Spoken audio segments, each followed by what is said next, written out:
My name is Kristen McMahon, and I have the pleasure of serving as the president of the Robert H. Jackson Center.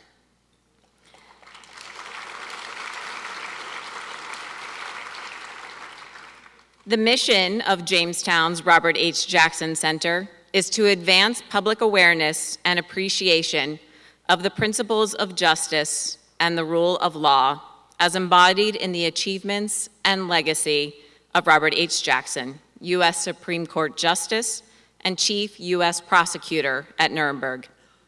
The Jackson Center envisions a global society where the universal principles of equality, fairness, and justice prevail.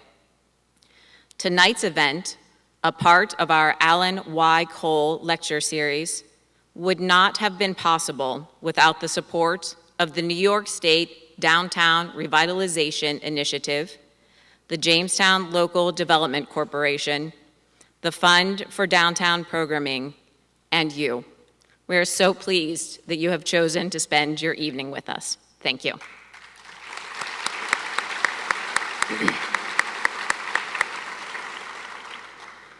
Bob Woodward is an associate editor of the Washington Post, where he has worked since 1971.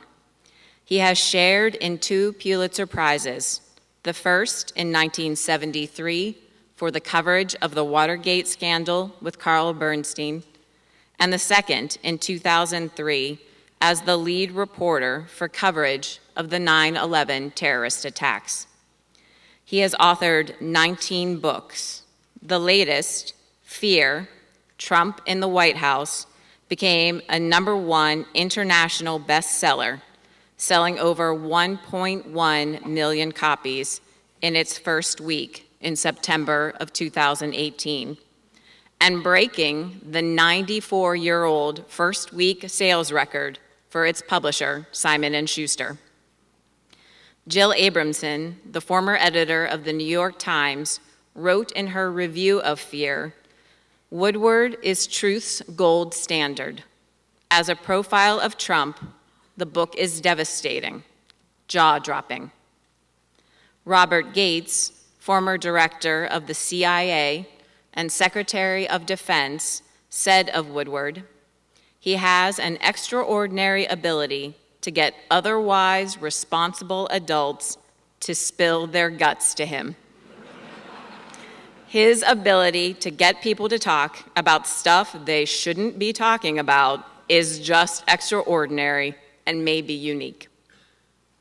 All 19 of Woodward's books have been national nonfiction bestsellers, and 13 of those have been #1 bestsellers, more than any contemporary author. No one digs deeper or has provided a more detailed or penetrating portrait of the 9 presidents, from Richard Nixon to Donald Trump, he has written about for the Post or in books. Bob Schieffer of CBS News has said, "Woodward has established himself as the best reporter of our time. He may be the best reporter of all time." In listing the all-time 100 best nonfiction books, Time magazine has called All the President's Men perhaps the most influential piece of journalism in history. And he is also a fan of Justice Jackson's writing, and has said that Justice Jackson's manuscript, called That Man, was a very vivid, affectionate, but surprisingly realistic view of Franklin Delano Roosevelt. Please join me in welcoming Bob Woodward.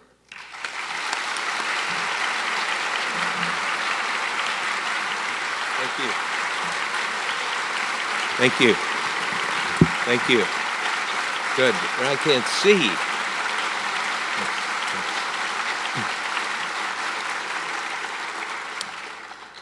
I've been going around giving talks trying to answer questions about journalism and the work I've done, the books on 9 presidents from Nixon to Trump. And when you go out of town and you go to the hotel where they have set you up, there is normally a gift basket. and often the gift basket contains surprises. But this afternoon, I came to my hotel room, and there was a gift basket that had a large bottle of extra-strength Tylenol. I wanted to ask the president, is that to hand out to the audience or to take myself? You have to keep that in gift baskets in the future. I'm not saying it was a bad idea. I'm saying it's a great idea. I'd like to talk for a little bit before we get to the questions and address the question, have we forgotten the lessons of Watergate? And I believe to answer that, I need to spend a little time on what the lessons of Watergate might be.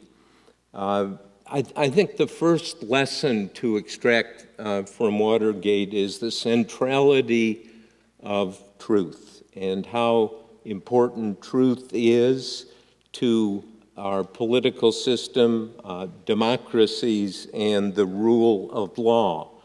And the question I ask, and this is not a partisan judgment, it is a repertorial judgment on the world we live in the world of Donald Trump, and that is, if truth is central to democracy, how can we have a useful political dialogue, citizen understanding, even journalism, when we have a president who has somewhat, quite successfully, destroyed the common agreement about what is a fact? John Dowd, who was President Trump's lawyer during the Mueller investigation, somebody very devoted to Trump, worked for him, had that job for 9 months, resigned because President Trump wanted to testify to Mueller and his investigators. John Dowd privately ran a practice session and discovered that the president was incapable of telling the truth. This was the judgment of his own lawyer. He discovered that Trump makes things up, that he, in the end, concluded that President Trump was, quote, an effing liar. That comes from the president's own lawyer. The importance of truth in not just a democracy, but in any government is so important. The Soviet leader Gorbachev, back in the 1980s, decades later, after the 1986 Chernobyl nuclear disaster and accident, concluded, this is in 2015, Gorbachev said that really Chernobyl and the lies surrounding it began the unraveling of the Soviet Union. In the TV series, which is out now, I commend it to anyone to look at. In the series, which is dramatized, somewhat factual, somewhat not factual, the nuclear expert testifies in a show trial, breaks the line of lies and says every lie that is told incurs a debt to the truth. Someday, that debt in every case must be repaid. The second lesson, I think, of Watergate is that a president has to hold a political and moral authority. Nixon's crimes were exposed, but what was fascinating about Nixon was the day he resigned, August 9th, 1974. It was televised live. Maybe some of you remember seeing it. Nixon had his wife and his daughters, 2 son-in-laws there. It was Nixon unscripted. There was no text, and he lamented about his mother and his father and his brothers. Then there was a moment, probably one of the most stunning moments in American politics, where Nixon kind of waved his hand as if to suggest, this is why I called you here. And he said the following: always remember, others may hate you, but those who hate you don't win unless you hate them. And then you destroy yourself. Think of the wisdom in that observation spontaneously by Nixon. He saw that the piston of his presidency, of what he had done to the country and what he had done to himself, was hate. And I think the lesson from that is that hate is the poison.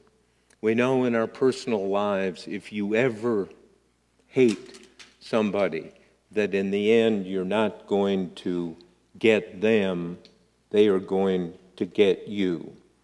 The other lesson forced to us because of Watergate, I think, is to enlarge on the very important question: what's the job of the president? My view is, if you look, looking at the 9 presidents I've worked on, the president ideally should ask the question, what's the next stage of good for a majority of people in the country? Not a party, not interest groups, not a base, but the overall population in the country. I guess it was last weekend, President Trump's chief of staff, Nick Mulvaney, was asked, said, is President Trump president of all the people? Mulvaney said, oh yes, absolutely, he is. In my work on the first 2 years of the Trump administration, and working on a second book on Trump to come out next year, the evidence that I have seen is that next stage of good for everyone in the country. It's a subject that just does not come up. What comes up is what Trump's ideas are, what he deems to be his political interest. He I think a president really needs to almost ask that question daily about what's the well-being of, how am I helping the well-being of the people in this country? Now, 45 years after Nixon, Trump, if you look at the record, publicly exploits the divisions in this country without restraint. Trump rallies, just look at them. They are primal amphitheaters. He has turned hate in his own way into ammunition for political and personal warfare. A few excerpts, if you have forgotten, of what Trump has said at rallies and publicly. Quote, knock the crap out of him, would you? I promise you, I will pay your legal fees. Quote, I will beat the crap out of you. I would like to punch him in the face. Maybe he should have been roughed up. Part of the problem is no one wants to hurt each other anymore. I don't know if I'll do the fighting myself or it will be other people. President Trump has legitimized hate and violence. This has happened before our eyes. It should be intolerable. It is not. When back in 1974, months before Nixon resigned, some of the secret tapes were coming out, and Hugh Scott, who was the Senate Republican leader at the time, someone long forgotten to history, I believe, but publicly, months before Nixon resigned, Hugh Scott said, what's revealed on the tapes is deplorable, disgusting, shabby, immoral. The exposure of Nixon's crimes in the end is probably what did him in. What is so fascinating is the exposure of the ugliness of his mind also did him in. One of Nixon's own lawyers, Len Garment, said to me in one interview during this time, he said, the impeachable offense is that we've been allowed to see all of this. The crimes, the ugliness of the mind, the things that are said on the tapes, I will not catalog them, but it shocked the country at the time. And on August 7th, 1974, Barry Goldwater, the conscience of the Republican Party, Hugh Scott, the Republican leader in the Senate and the House leader in the Republican Party, went to see Nixon. And Nixon, it's quite an interesting scene. I remember after Nixon resigned, Goldwater invited Carl Bernstein and myself up to his apartment to read his personal diary to us. And when he got to this night, he said they were sitting there with Nixon alone, these three Republican leaders, and Nixon kind of in his awkward way joked. He knew he was going to be impeached in the House. What about the Senate, Barry? What do I have? 20 votes, he kind of joked awkwardly. Of course, he would need 34 votes to stay in office. And Goldwater said, Mr. President, I've counted all the Republicans. The Democrats are against you. Counted the Republicans, and you have 4 votes. And one of them is not mine. The next day, Nixon announced he was resigning. So now we have, if you do a comparison in the Trump era, the president saying lots of things Nixon said secretly on his tapes, but Trump says them on the White House driveway, in rallies, and in tweets. Other lesson for or from Watergate is, I think, for my business, the news media. Katharine Graham, the great publisher of the Post and owner, after Nixon resigned, wrote Carl Bernstein and myself a personal letter, but she revealed this letter in her memoir. You can never trust a publisher. And she said, now that Nixon's resigned, don't start thinking too highly of yourselves. I want to give you some advice. And she said, the advice is beware the demon pomposity. It stalks the halls everywhere in Washington. She said, maintain an aggressive edge, but avoid speaking with self-certainty, with smugness, with mockery, with ridicule.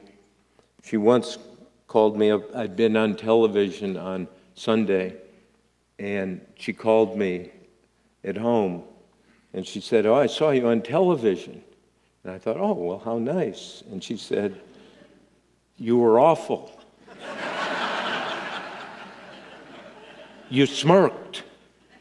You cannot smirk on television." Lesson for the news media: we need to step back from the food fight. Yes, we're in the food fight. We should not frame what goes on in politics or what's going on with President Trump as some sort of battle between the president and the news media. But we should not be spooked or derailed from doing the job, as Katharine Graham described it, maintaining that aggressive edge. And we need to realize that Trump criticizes the press as fake news because essentially, I believe we are doing our job.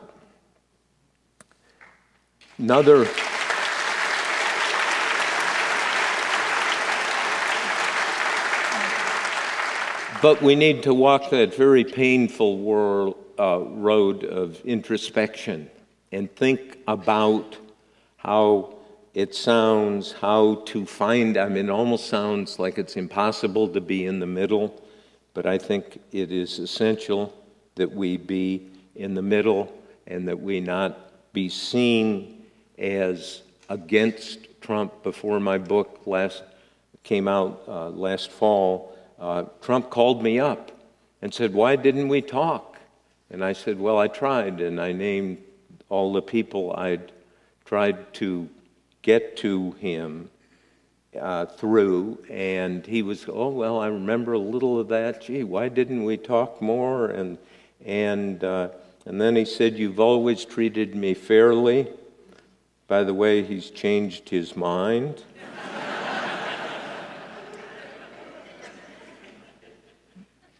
I've been called, you're a leftist, you're a conservative. Somebody even said that I am the ultra-centrist. My God, what a title. Last point about, and this has to do with so many parts of the story that is ongoing right before our eyes every day. And it has to do with my business of the news media. And I discovered some years ago how lazy I'd become. I would have people over for dinner or lunch, was not going out knocking on doors at night like Carl Bernstein and I did in the Watergate reporting. And so there was, on the fourth Bush book I did, there was a four-star general who would not talk, would not respond to emails, requests for interviews. I used intermediaries. So I found out where he lived in the Washington area and decided I would go visit him. When would you go visit a four-star general without an appointment? Somebody shout out. Pardon? Somebody who mentioned the morning. Whatever business you're in, stick to it. You do not want to go bother the general in the morning. He's out doing PT, so he'll look like a colonel. It turns out the best time to go knock on the door of a four-star general is 8:17 p.m. on a Tuesday. 8:15, 8:17 at first you want Tuesday because Monday's beginning of the week, too hurried. End of the week, people are thinking about the end of the week. Tuesdays are perfect. 8:15 if he's home, 8:17 he will have eaten, maybe he had a few pops. So you need to take every advantage. And so I knock on the door, and he opened the door, looked at me, and he said, "Are you still doing this shit?"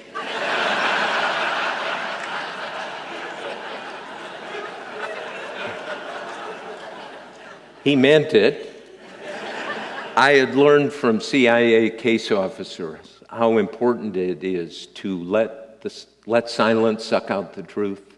So I stood there, poker-faced, no expression at all, and I did not say anything. And he looked at me, he got a disappointed look on his face, I think not in me, but in himself, because he went, "Come on in," and sat for 2 hours and answered most of the questions. I was able to develop a personal relationship with him and go back again. And lesson, show up and shut up and listen. I could go on here, and I'm going over my time, but there is one point I want to get to before we get to the discussion, because this is the institution that honors former Supreme Court Justice and Attorney General Robert Jackson, and his memoir that was discovered by John Barrett. John, are you here? Okay. Congratulations. It is a great book. And imagine you're going through this old man's dusty papers, and you find this manuscript, that man on Franklin Delano Roosevelt.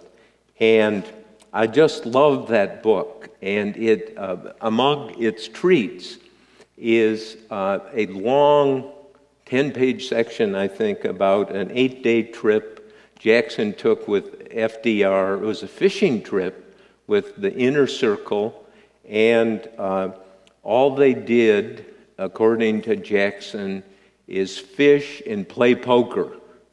And the big loss, I think, was when FDR lost $17 one night, or no, I guess he won it. He was always winning. So I'm reading this section, and let me take an excerpt here.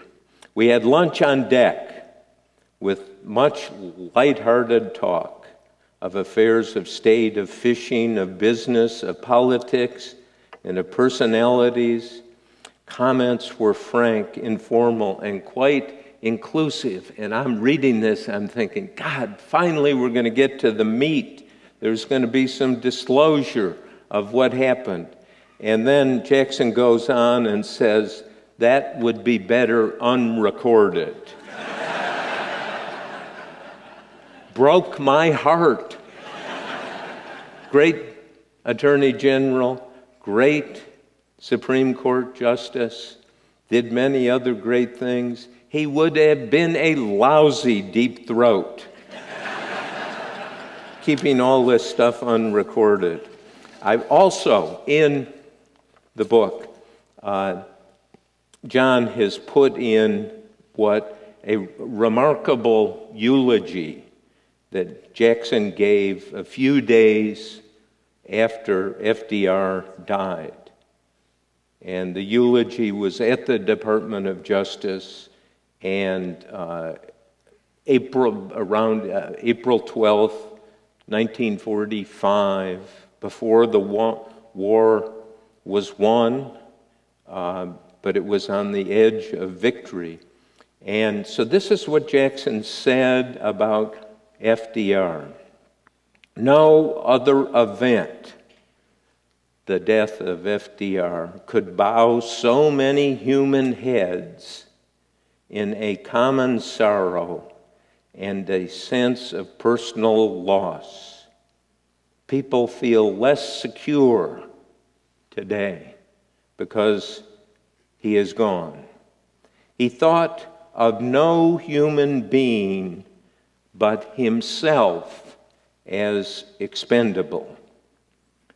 But power was never an end to him, it was a means to a better world where men might live their chosen lives, rear their families in decency and security, safety, think and speak their thoughts. His office, FDR's office, was the symbol of the greatest of organized physical forces, but it was the moral forces and spiritual aspirations of mankind that he really typified and drove him. No father could be more solicitous of the personal and family welfare of those in his circle. His serene self-confidence and his gentle firmness were gifts of the gods. How much his passing affects the destinies of mankind, we can never estimate.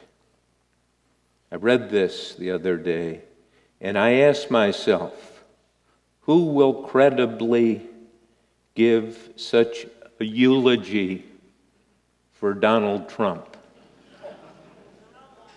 Yes, that's what I wrote here. No one.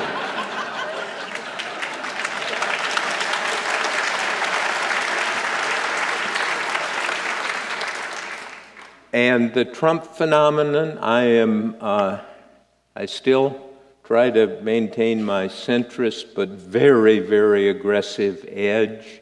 We have governing crisis in this country because of what the president is doing and does not know. But it's not just the people who voted for Trump who are responsible for Trump. We all are. It's what this country has done. We elected him. It was an election, as best we can tell, and I believe it was fair. It was according to the Constitution. But the big question we have to ask Trump supporters, people who do not support Trump, is what have we done to ourselves? Thank you very much. We are going to turn the tables on the journalist. I'd like to introduce Mr. Greg Peterson, a partner at Phillips Lytle and one of the co-founders of the Robert H. Jackson Center.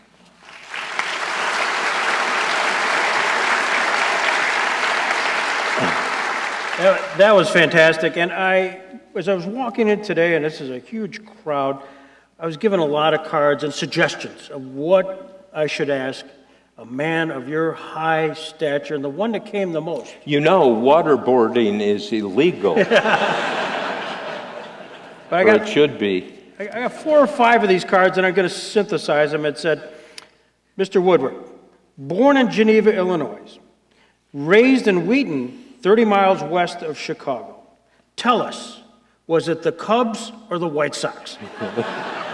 No, it was, interestingly enough, it was my father, who was a lawyer and a judge. And beginning at about age 7 or 8, he always said to me, listen to the lawyers. They have the most profound and meaningful things to say, unless you listen carefully.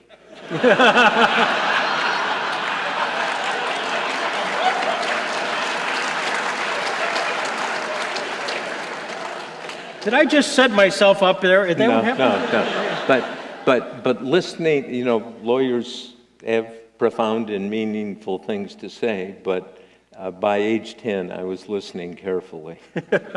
Well, speaking of your father, you, in fact, that was part of your early learning process. He was a judge, and I read someplace that you spent time rummaging around in his trash to find out some of the things that were going on. No. I was the janitor in his law firm. And I would go in at night, and I didn't have to go to the trash. I just had to look at what was on the desk. And there were interesting cases and disputes. This is Wheaton, Illinois, which was Billy Graham country. And so very evangelical. And they had in the attic the disposed files in alphabetical order. So people who I was in class with in high school, I would take their last name and go up to the attic and look. And there would be the secrets, the underbelly of Wheaton, Illinois, sexual assault cases, income tax cases. Some senior person in the high school, I know he's deceased now, so I can say it was the principal at the high school, was having an affair with the most notorious girl in the high school. And the prosecutors wired her. And it is the occasion on which I discovered the evidentiary purity of the tape recording. Life was much easier than the knocking on doors in the late evening or going into garages, No, it was easy, and it was an education. And while my father was still alive, it came out that I had done this, and he said, anyone would. Robert Redford, the 2018 Vanity Fair Hall of Fame, reviewed your book, Fear. And he said, when put to our biggest test, however, our democracy has remained resilient because of our commitment to a free and independent media, epitomized by books like his. This is one of the most sacred of our principles, secured by the journalistic bravery required to reveal such hidden truths. Many of the journalists working today were first inspired by Woodward and his passion to serve. His country and its citizens depend on him and he, them. That's Robert Redford's review. Okay, and he played me in the movie version of All Our President's Men. And you would think that'd be a good thing, right? You have no idea how many women I've disappointed.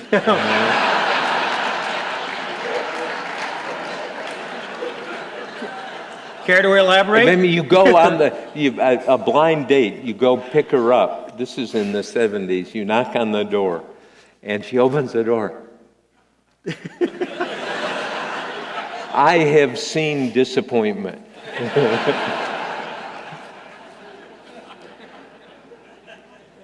In your acknowledgement of Fear, highly recommend it, you mentioned your colleague Carl Bernstein and your frequent conversations and disagreements with him on this president. Could you elaborate? No. No, I mean, Carl and I remain really about as close as two people can over, almost 50 years. And he looks at it from a certain direction. I look at it from a certain direction. And he's been much more inclined to label Trump. I think what we need to, my approach is to describe Trump and try to understand Trump, not label him. I think the labeling doesn't work, and I found in looking at the Democratic debates, if I may divert to that, because I was going to mention something about that. the Democratic debates, it was like watching a markup session of the Senate subcommittee on health insurance. That's not what presidents do. And I found it alarming that the candidates all thought that's what presidents do. What presidents do is, or what they should do, what's the next stage of good for a majority of people? You're not going to get that as a candidate. If you look at what Bill Clinton did with his economic plan or Obama with his health care plan, they became president and they worked months and months, and they had other people doing it.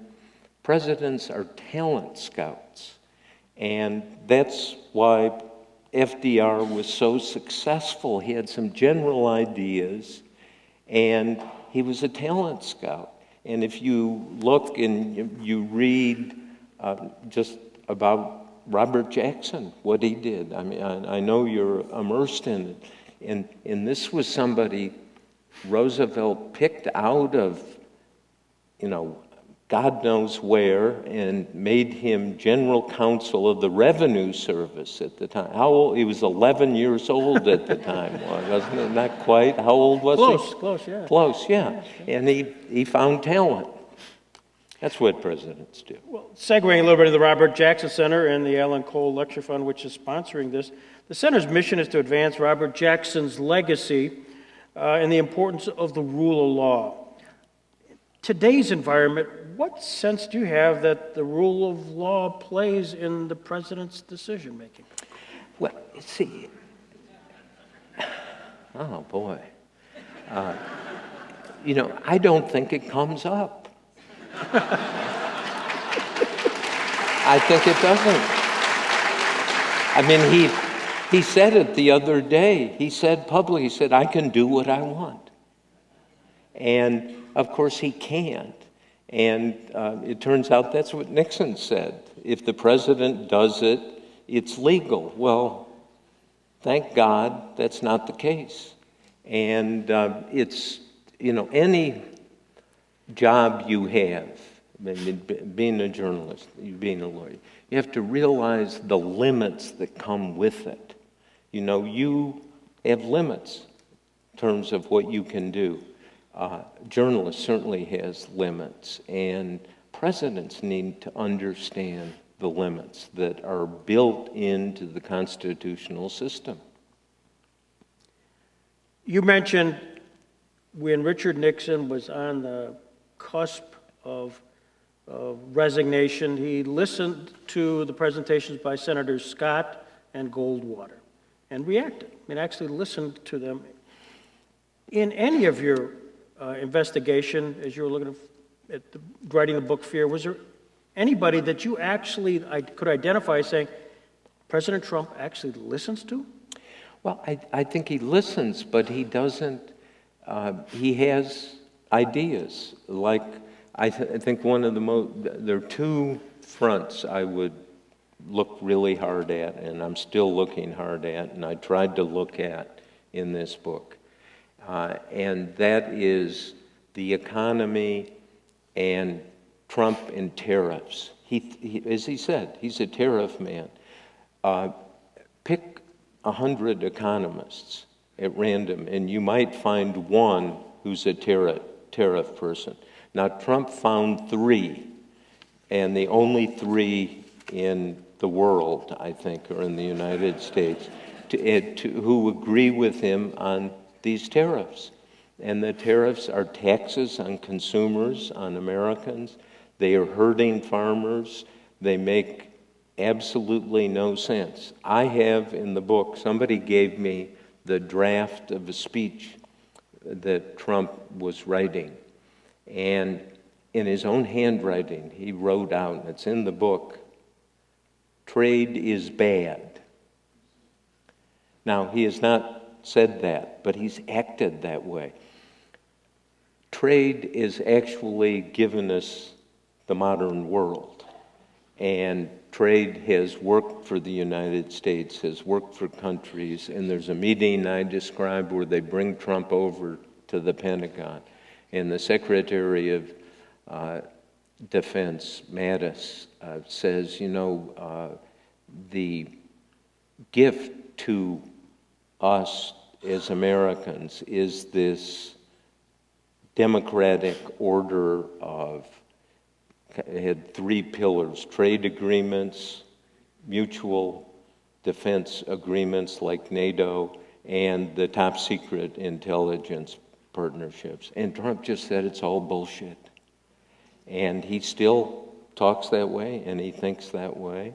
And, we're in it's a shame for our country at this time that we're not leveraging some of the things that are going on. The other issue that I worry seriously about, and to Trump's credit, we have not had another war. He's skeptical about the wars. It was about 10 years ago that General Odierno, who was the Army Chief of Staff, would invite me to come to talk about the news media to the new generals, the one-stars. There were about 100 each year. And so I'd go over and talk to him about the media. And then Odierno was a big bear of a man, a real combat veteran. He'd get up and he'd walk down the aisle and he'd say, "Generals," kind of mocking. They all have 1 star. He's got 4. And he said, "Generals, what's the job of the Army?" And almost all the hands would go up. And he'd call on one, and one would say, "Chief, the job of the Army is to recruit, equip, and train and prepare to fight and win wars." Odierno would say, "Yeah," and everyone would nod. And then Odierno said, "What's the second job of the Army?" And we go, "What? Second job? We don't have a second job, do we?" And no one raised their hand. And he said, "Generals, the second job of the Army, and it may be the first job of the Army, is to prevent war." I served in the Navy for 5 years in the 60s, not in combat, but on ships and off the coast of Vietnam, and read traffic top secret cables about the war in Vietnam, and it was built on lies in too many cases.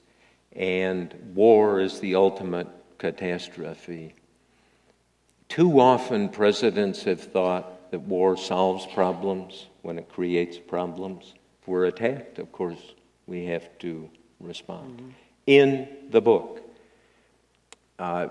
one of these top secret NSC meetings Trump is having with the National Security Council, Secretary of State, Secretary of Defense, and he's on one of his terrors about NATO and all of these defense agreements. And he said, "NATO, what do we get out of it? It costs us money. We're suckers. We're being played for suckers. We're so dumb. Why do we do this?" Secretary of Defense Mattis, former Marine general, said, "Mr. President, we are doing these things to prevent World War III.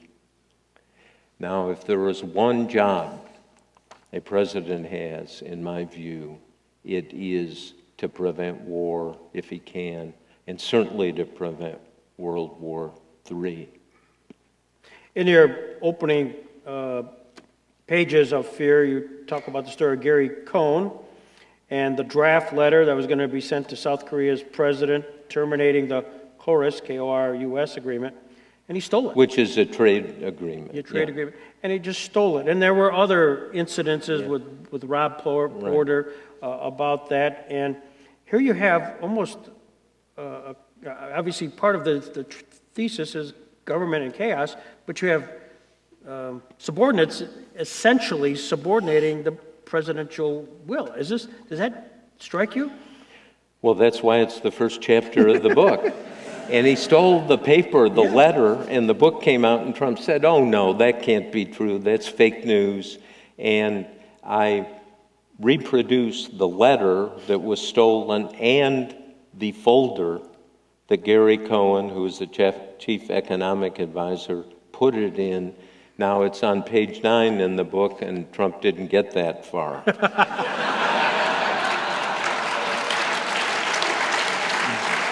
But it's is concrete evidence, and talks about Secretary of Defense Mattis coming in and saying, Mr. President, you can't terminate this trade deal. It's essential to our relationship with South Korea and the military and top secret intelligence relationships we have, and so Trump puts it off, and he's put it off to his. He hasn't done it. So you ask whether he listens to anybody. I don't know, but see. Do you have a to-do list where you write out? And as best I can tell, Trump has no to-do list. It's all spontaneous reaction from the news or something he's heard or something somebody told him. And so when they steal his papers, there's no trail, and he never has canceled the South Korean trade agreement. Amazing story. Online, through YouTube, everybody can listen to it, is a audio conversation that you had with the president. And the book is on the verge of being released. And it's an amazing conversation where you have with him about all of the extraordinary efforts you made to try to get to him so he could respond to this in the book. If he had responded, do you get a sense of what he might have said? It's a great question. One of my best friends said, you're so lucky you didn't interview him for the book, because now everything in the book is true. And, it's my point about the truth. And I think we've talked ourselves into a dangerous state of sleepfulness about Trump, that we think, oh, lying is okay, that's just Trump. And, well, as I try to illustrate, it is the essential ingredient in a democracy and political dialogue and everything that we tried to do in this country. And, he's just evaporated it. I worry. Someday, he'll feel cornered or get cornered or do one of these things and trigger on the economic front or the national security front some sort of something that is not foreseen and expected. You talk to people who work for him now, and they say they wake up at 3 a.m. in a cold sweat wondering, oh my God, what has he tweeted? And then they'll go, they check, he hasn't tweeted anything, and then at 6, again, there's no process for these kinds of things that have to do with governing the country and protecting our economy and our national security. Now, he's been lucky, we've been lucky so far, but I am deeply worried about it. And I think I will run into Trump supporters who'll say they read the book and they say they don't like it, but it's not got that kind of, nail under the fingernail. It's, okay, this happened, and, he does some things, like all of his skepticism about the Afghan war. A lot of military people agree with him. You announced that you're working on a sequel. Does he have you on his speed dial now so that he can get a word in or two? Will he want to be part of your book? Well, certainly I'll give him an opportunity, but then again, I mean, think about the strategy for dealing with him on something like that. I wake up at 3 a.m. in a cold sweat. Think, you know, how do you do this so it's useful? And as your dedication to all the president's men, you said, to the president's other men and women in the White House and elsewhere who took risks to provide us with confidential information. Without them, there would have been no Watergate story told by the Washington Post. Would you have used a similar acknowledgement in this fear? Absolutely.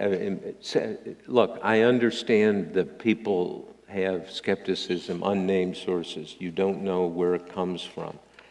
But when I do one of these books, I'll hear something then and I'll check, and if you've read through the book, it's very specific. It's not one person said the following sometime in the summer. It says at 5:25 on Tuesday, July so-and-so, the following people met in the chief of staff's office, and then this is what the notes say.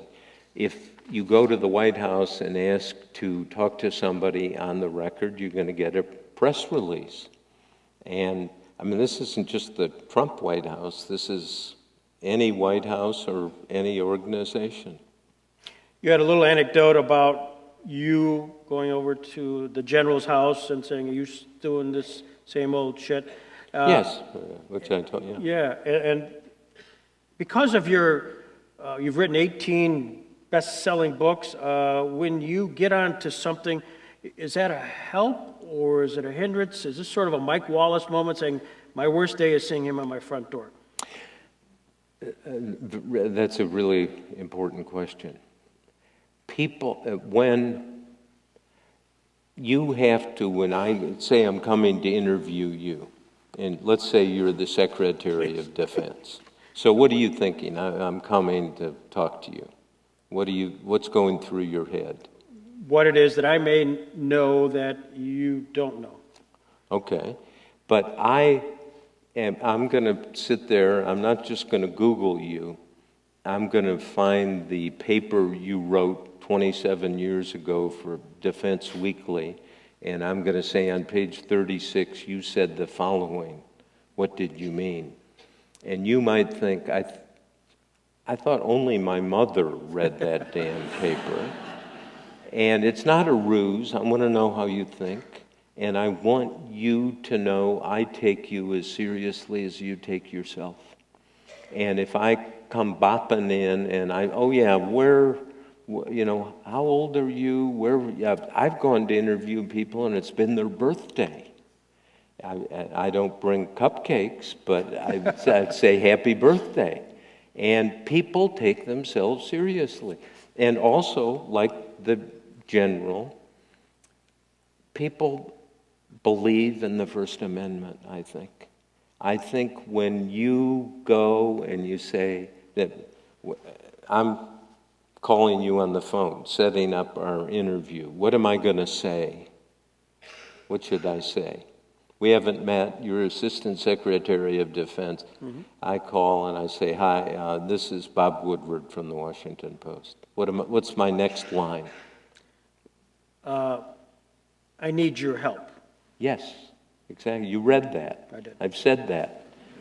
I'd like to think I was an original, help. But yeah. And what does it do immediately in terms of our relationship? I'm going to try to help you. Well, it makes it clear to you, I'm the one who's needy. You can say no, and I'm not coming in and saying, hey, I know you stole the money. I'm coming in honestly and saying, I need your help. And so the journalistic it is amazing. Just last week, I had somebody come to the house for an interview, and you wouldn't believe who it was. You would say, no, this is not possible. And it was supposed to be for lunch, and it was, but it was a 5-hour lunch. Because why? Because people want to talk about their business. I know what that person did on Wednesday, July, and people get into it. People believe in, even people who have things to hide or things they're embarrassed about. No, not always. Often you're not going to get through. But we have a strong citizenry that believes in its government and believes in the First Amendment.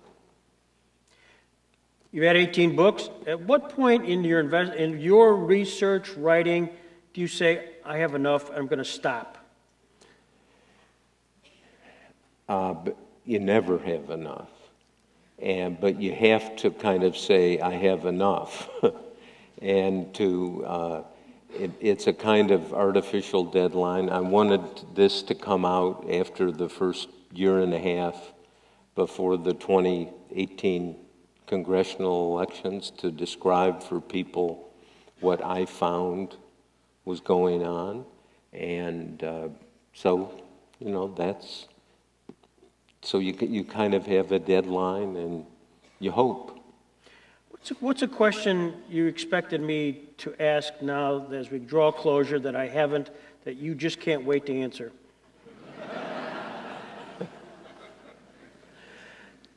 Here's the big question. The way I look at this book is Act 1 and Act 2 of the Trump presidency. I'm working on Act 3 and 4 for the second book. And the question that pulses through all of this is, why? Why did he want to become president? What's the real reason, if you can find it? And then why, in the Mueller Russia investigation, he found no coordination, no conspiracy? If you were Trump's lawyer and you got the Mueller report, what would you do? You'd celebrate, right? Yeah. You'd say, hey, no collusion, no conspiracy, some kind of obstruction of justice acts that don't involve money or destruction of documents, the normal things you say.